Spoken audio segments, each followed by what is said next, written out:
Hello aspirants, welcome to pathway to UPSC. आज हम अपने क्लास 6 एनसीईआरटी पॉलिटी के एनसीईआरटी की थर्ड यूनिट स्टार्ट करने जा रहे हैं। थर्ड यूनिट है लोकल गवर्नमेंट एंड एडमिनिस्ट्रेशन के बारे में।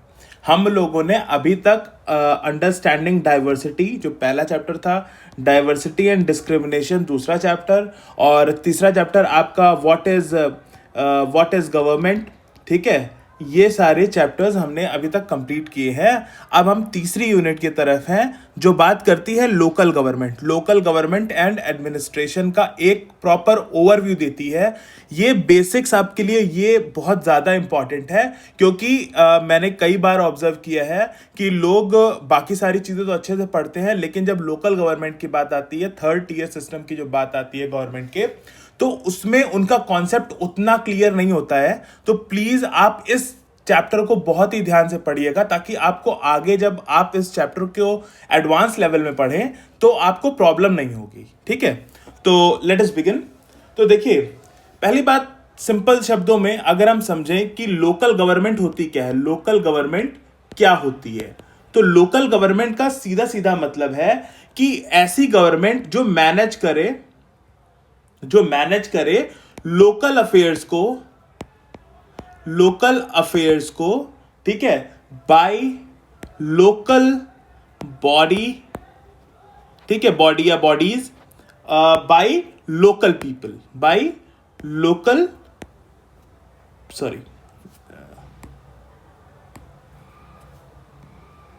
लोकल पीपल, ठीक है। तो ऐसी गवर्नमेंट जो लोकल अफेयर्स में डील करे, यानी कि जो एकदम लोकल मैटर्स हैं, जैसे मान लो मेरे गांव के कुएं का पानी गंदा हो गया, तो उसको डील करने के लिए एक लोकल बॉडी बनाई जाएगी, जो लोकल लोगों द्वारा ही बनाई जाएगी। वहां के खुद के जो लोग हैं वो ही मिलकर के एक लोकल बॉडी बनाएंगे, और ये लोकल बॉडी जो है आपके लोकल अफेयर्स को डील करेगी, मैनेज करेगी, ठीक है। बहुत ही सिंपल सी बात है। तो देखिए, इस चैप्टर में क्या है, पंचायती राज, इसका नाम है पंचायती राज। इस चैप्टर में हम समझेंगे कि पंचायती राज सिस्टम क्या है इंडिया में, ठीक है, क्यों इंपॉर्टेंट है। और ये क्लास 6 की एनसीईआरटी है, तो यहाँ पर स्टोरी के माध्यम से आपको बताने की कोशिश की गई है कि भैया पंचायती राज कैसे काम करता है। और ये बीच बीच में यहाँ पर इन्होंने ये ब्लॉक्स बनाए हुए हैं इंफॉर्मेशन देने के लिए, समझाने के लिए कि पंचायत होती क्या है, डिफिनीशंस हैं, ठीक है, ये सारी चीज़ें। इस सारे पूरी कॉन्सेप्ट को अच्छे से समझने के लिए मैंने छोटी सी कोशिश की है कि आप लोगों को मैं अच्छे से एक बार एक जगह पर पूरी चीज समझा सकूं कि ये जो लोकल गवर्नमेंट है, जो पंचायती राज सिस्टम है, उसमें क्या क्या बाइफरकेशंस हैं, किस किस लेवल पे पावर का डिवीजन है, किस किस लेवल पे किस तरह से काम होता है। इस बात को मैं किसी एक जगह प्रिसाइजली समझा सकूं अगर आपको, तो आपको कॉन्सेप्ट पूरी तरीके से क्लियर हो जाएगा। तो आप मेरे साथ बने रहिए, अब हम लोग आगे समझेंगे। जैसे कि यहाँ लेवल्स ऑफ पंचायत दिया गया है, अब मैं ये कोशिश करूंगा कि आपको बहुत ही अच्छे समझ में आ जाए एक बार में, फिर आपको कोई आगे प्रॉब्लम नहीं होगी इस चीज को समझने के लिए, ठीक है। अब जैसे यहाँ पर जिला पंचायत क्या होता है, या जनपद पंचायत भी उसको कहते हैं। हाँ, अब यहाँ पर ग्राम पंचायत, जिला पंचायत, ग्राम सभा, इन सब में क्या डिफरेंस होता है, कहाँ से इसको फंड आता है, ये कैसे काम करती है, ठीक है। ये सारी बातें इस चैप्टर में दी गई है। ग्राम सभा क्या होती है, ग्राम सभा में कौन लोग होते हैं, तो ये सारी इंपॉर्टेंट बातें हम लोग समझेंगे। तो कुछ ट्रिवियल फैक्ट्स हम लोग जान लेते हैं। देखिए, पहले क्या था कि पहले पंचायती राज सिस्टम जो था वो हर स्टेट को इंप्लीमेंट करना जरूरी नहीं था, ठीक है, जरूरी नहीं था कि हर स्टेट उसको इंप्लीमेंट करे। इसलिए गवर्नमेंट ने उसको लॉ ला करके, यानी कि 73rd कॉन्स्टिट्यूशनल अमेंडमेंट 1972 में लाया गया। और जब ये लॉ बन गया, कॉन्स्टिट्यूशनल अमेंडमेंट हुआ, तब उसके बाद जाकर के हर स्टेट को ये मैंडेटरी हो गया कि भैया पंचायती राज सिस्टम को लागू करना पड़ेगा। उसके पहले हम लोग देखते हैं कि आर्टिकल 40 में इसका जिक्र होता है, फिर उधर बाद में अमेंडमेंट के बाद आर्टिकल 243 में कई सारे आर्टिकल्स हैं वो पंचायती राज से डील करते हैं, 3 टियर सिस्टम से डील करते हैं। सेवेंथ शेड्यूल जो है हमारा, सेवेंथ शेड्यूल, उसकी एंट्री 5 जो है वो भी स्टेट लिस्ट की जो है वो बात करती है इस लोकल गवर्नमेंट के बारे में, लोकल गवर्नमेंट के बारे में, ठीक है। और एक प्रॉपर लिस्ट दी गई है कि भैया लोकल गवर्नमेंट किन किन चीजों पे क्या क्या काम कर सकती है, ये सब हम लोग अभी समझेंगे। तो अब हम लोग स्टार्ट करते हैं, मेरे साथ बने रहे, बहुत ही शांति से हम लोग समझने की कोशिश करेंगे। देखिए, हर एक विलेज, हर एक गांव की अपनी अलग पंचायत होती है, ठीक है।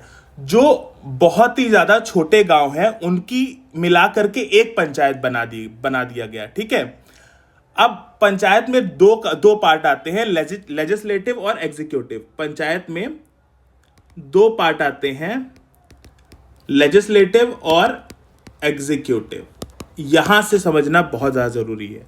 ये इस बाइफरकेशन को भी बहुत लोग नहीं समझ पाते हैं कि यार हम लोग टॉप जो अपना बाइफरकेशन है, मतलब अपना लोकसभा, राज्यसभा और अपने स्टेट और सेंटर के लेवल पे तो हम जानते हैं कि भैया लोकसभा, लेजिस्लेटिव और एग्जीक्यूटिव का जो बाइफरकेशन है वो तो है, लेकिन पंचायत के लेवल पे लेजिस्लेटिव और एग्जीक्यूटिव क्या है ये हम लोग नहीं समझ पाते हैं। तो देखिए, लेजिस्लेटिव जो है, लेजिस्लेटिव में ग्राम सभा आती है, ठीक है। ग्राम सभा एक ग्राम में, एक गांव में 18 साल से ऊपर के सारे बंदे ग्राम सभा का पार्ट होते हैं। 18 साल से ऊपर सारे बंदे ग्राम सभा का पार्ट होते हैं, ठीक है। ये लेजिस्लेटिव होते हैं। लेजिस्लेटिव का ये वो मतलब होता है कि ऐसा सदन जो लॉ बनाएगा, जो रूल डिसाइड करेगा, ठीक है। अब आपको क्लियर हो रहा है, ठीक है। अब आगे चलते हैं। ये सारे लोग जो 18 साल से ऊपर है ये ग्राम सभा के मेंबर होते हैं। एग्जीक्यूटिव में आते हैं, एग्जीक्यूटिव में ग्राम पंचायत होती है, ग्राम पंचायत, ठीक है। ग्राम पंचायत के जो हेड होते हैं उनको बोलते हैं सरपंच। क्या बोलते हैं उसको? सरपंच बोलते हैं। ये जो सरपंच होते हैं ये हेड होते हैं ग्राम पंचायत के, और बहुत सारे पंच होते हैं, बहुत सारे क्या, 5 to 20 के लगभग रेंज में पंच होते हैं। हर पंच जो है विलेज के वार्ड से, एक वार्ड से आता है। वार्ड से मतलब कई वार्ड्स होते हैं, उसमें हर एक वार्ड से एक पंच आएगा और कई पंच मिलकर के एक सरपंच बनाएंगे। सरपंच जो होगा वो हेड होगा आपका ग्राम पंचायत का, ठीक है। तो आपको ये बाइफरकेशन क्लियर हो गया होगा मेरे ख्याल से कि लेजिस्लेटिव का कौन पार्ट होता है और आपका एग्जीक्यूटिव का पार्ट होता है, ठीक है। तो अब हम इस चीज पे बहुत क्लियर हो चुके हैं, आई होप। अब देखिए, अब बात आती है सेक्रेटरी की, सॉरी,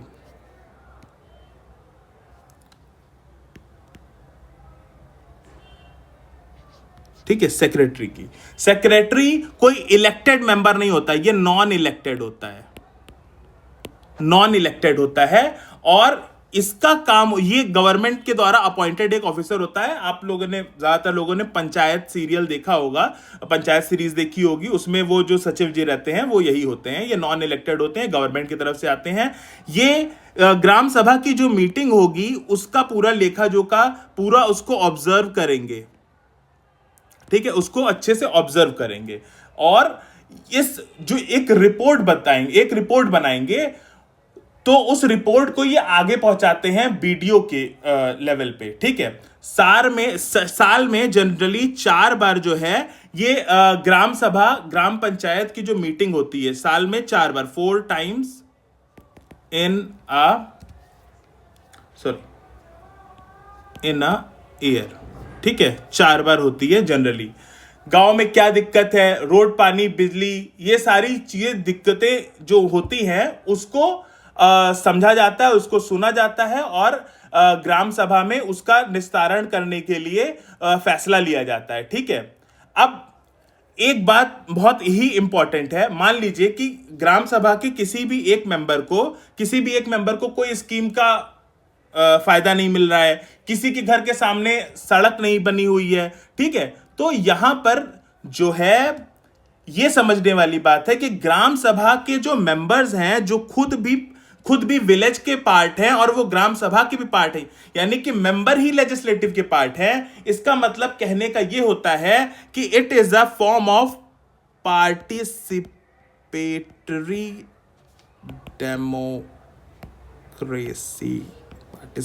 डेमोक्रेसी, ठीक है।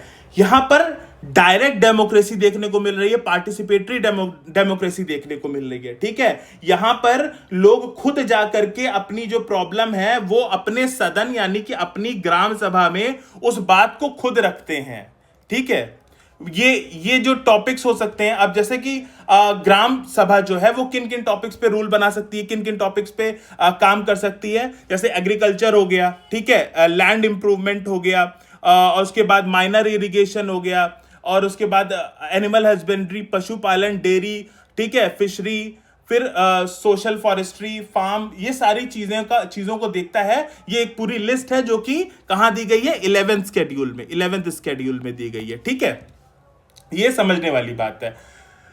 तो कहने की ये बात है कि ग्राम सभा एक बहुत ही इफेक्टिव और पावरफुल जो बाइफर्केशन है, बहुत ही पावरफुल ऑर्गेनाइजेशन है अपने आप में, ठीक है। अब ये सारे काम करने के लिए ग्राम सभा को अपनी एक पावर दी गई है, एक लिमिटेड पावर दी गई है कि हाँ भैया, आप इस लेवल पे आप ये जितनी भी चीजें दी गई हैं उसको इंपोज करने के लिए, उसको इंप्लीमेंट करने के लिए आप स्टेप ले सकते हो, उसमें एक लिमिटेड पावर दी गई है। लेकिन अब दो और लेवल आते हैं इससे ऊपर के कामों के लिए। मान लीजिए कि अब कोई बहुत बड़ा गांव है, या मान लो कई गांव मिल करके एक ब्लॉक बनाते हैं। तो अब इस पे चलते हैं।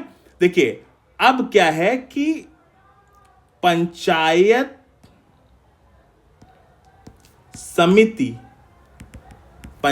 समिति और जिला परिषद मतलब काउंसिल, ठीक है। तो पंचायत समिति और जिला परिषद, ठीक है।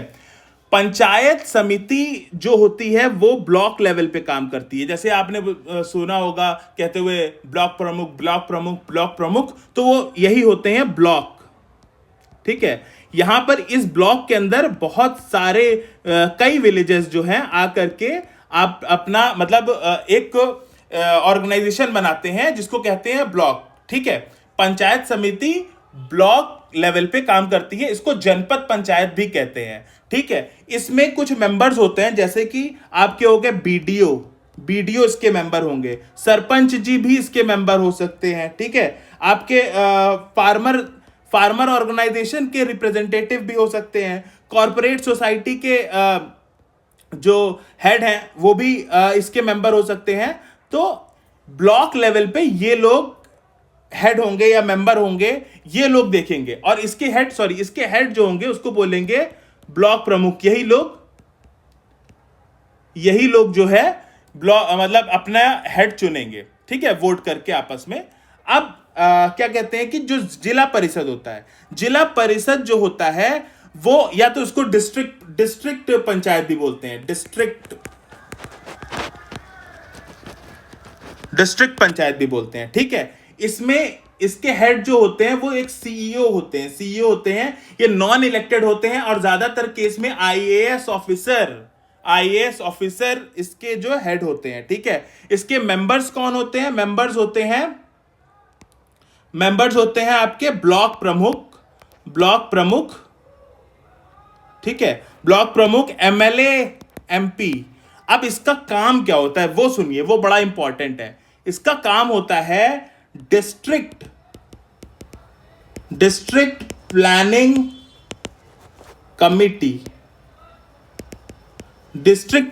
कमिटी को ऑर्गेनाइज करना, और जिला परिषद और पंचायत समिति और जितने भी ये नीचे के लेवल के लोग, नीचे के लेवल के ऑर्गेनाइजेशन हो गए, उनको सेंट्रल गवर्नमेंट या स्टेट गवर्नमेंट से उनको कनेक्ट करना, और ये देखना कि क्या इनके पास जो पैसे आ रहे हैं वो कैसे आ रहे हैं, सही से उनकी क्या प्रॉब्लम्स हैं, ये सारी चीजें देखना, ठीक है। तो अब हमने बहुत ही अच्छे से समझ लिया कि क्या बाइफरकेशन होते हैं, किन किन लेवल पे होते हैं, ठीक है। ये 3 टियर सिस्टम एक तरीके से हो गया। एक तो आपका ग्राम सभा, ठीक है, उसके बाद क्या कहते हैं कि पंचायत समिति और जिला परिषद, ठीक है। ये सब अलग अलग इनका बाइफरकेशन है और हायरार्की होती है पंचायती राज सिस्टम में। तो मैं होप करता हूं कि आपको ये बाइफरकेशन अच्छे से समझ आ गया होगा। ये बाइफरकेशन समझना बहुत ज्यादा जरूरी होता है। जैसे देखिए, ग्राम पंचायत जो होती है, अब हम लोग इसकी बात कर रहे हैं, ग्राम पंचायत की बात कर रहे हैं, यहां इसकी बात कर रहे हैं। ग्राम पंचायत क्या काम करती है? The construction and maintenance of water sources, road, drainage, school building and other common property resources, ठीक है। Living and collecting local tax, बहुत ही ज्यादा इंपॉर्टेंट पॉइंट नहीं हो गया है?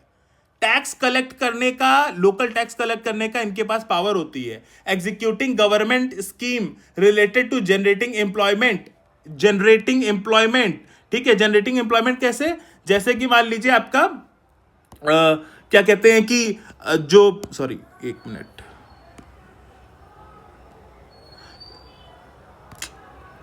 So sorry about this. हाँ, जनरेटिंग एम्प्लॉयमेंट। तो एम्प्लॉयमेंट कैसे? अब जैसे मनरेगा की स्कीम है, वैसे भी एम्प्लॉयमेंट जनरेट होती है, ठीक है। तो इस तरीके से, तो ये बहुत ही ज्यादा इंपॉर्टेंट पॉइंट है। आप देखिए, levying and collecting local taxes, executing government scheme related to generating employment in the village, ठीक है।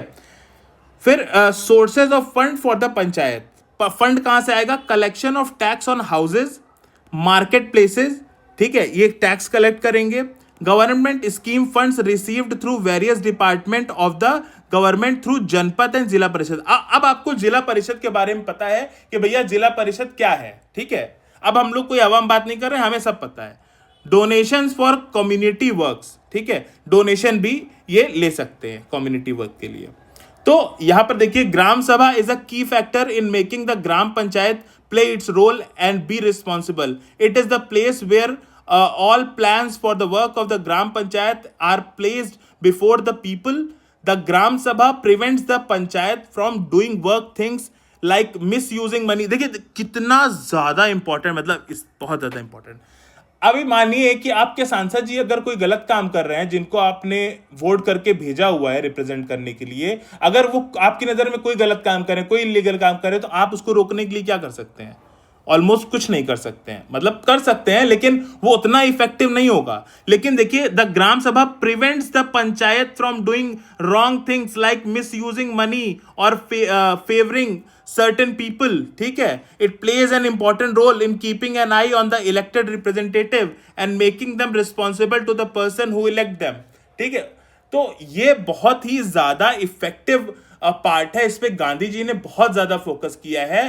गांधीयन प्रिंसिपल है, गांधीयन थॉट है।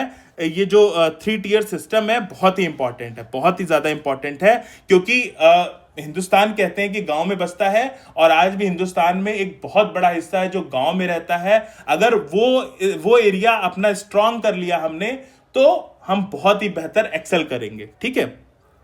तो ओवरऑल इस चैप्टर में ये चीजें इंपॉर्टेंट थी, समझने वाली थी। बाकी स्टोरी के माध्यम से बहुत सारी चीजें बताई गई हैं, जैसे कि कहीं पानी नहीं आ रहा था, पानी की प्रॉब्लम है, ठीक है। अब मान लीजिए जैसे ग्राम सभा बैठी, ग्राम सभा में ये हुआ कि भैया पानी का जो लेवल है वो नीचे जा रहा है, तो यहाँ एक सुरु नाम की रिवर है, ये डिसाइड किया गया कि वहां से हम पानी लाएंगे और अपने वेल में डालेंगे, ठीक है।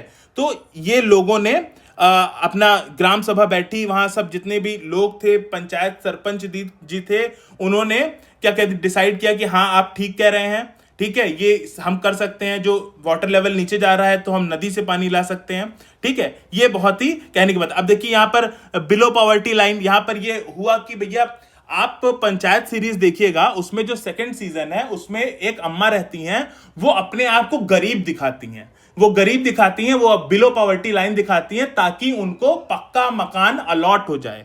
यही बात यहां पर कही गई है, और इसी चीज का यहां पर डिस्कशन हो रहा है कि यहां एक बंदे की बात की जा रही है, कि ये डिस्कस किया जा रहा है कि वो बिलो पॉवर्टी लाइन है कि नहीं। और बिलो पॉवर्टी लाइन कुछ लोग डिबेट करते हैं कि उसके पास तो कलर टीवी है, वो कैसे गरीब हो गया, वो कैसे बिलो पॉवर्टी लाइन हो गया। तो ये सारी चीजें डिस्कस होती हैं उस पंचायत में, ठीक है। तो कहने की बात यह है, यहां पर स्टोरी के माध्यम से समझाया गया है कि कैसे ग्राम लेवल पे पंचायत राज सिस्टम जो है वो हमारा वर्क करता है। ओवरऑल इस चैप्टर में यही सारी बातें हैं जो आपको समझनी बहुत ज्यादा जरूरी है, क्योंकि अगर यहां से आपको कॉन्सेप्ट नहीं बना, बेस आपका क्लियर नहीं रहा, तो आपको हमेशा प्रॉब्लम होगी। तो आप मेरे साथ बने रहें, इसी तरीके हम अच्छे से पढ़ेंगे, अच्छे से पढ़ाई करेंगे और हम आगे बढ़ते रहेंगे। Thank you so much.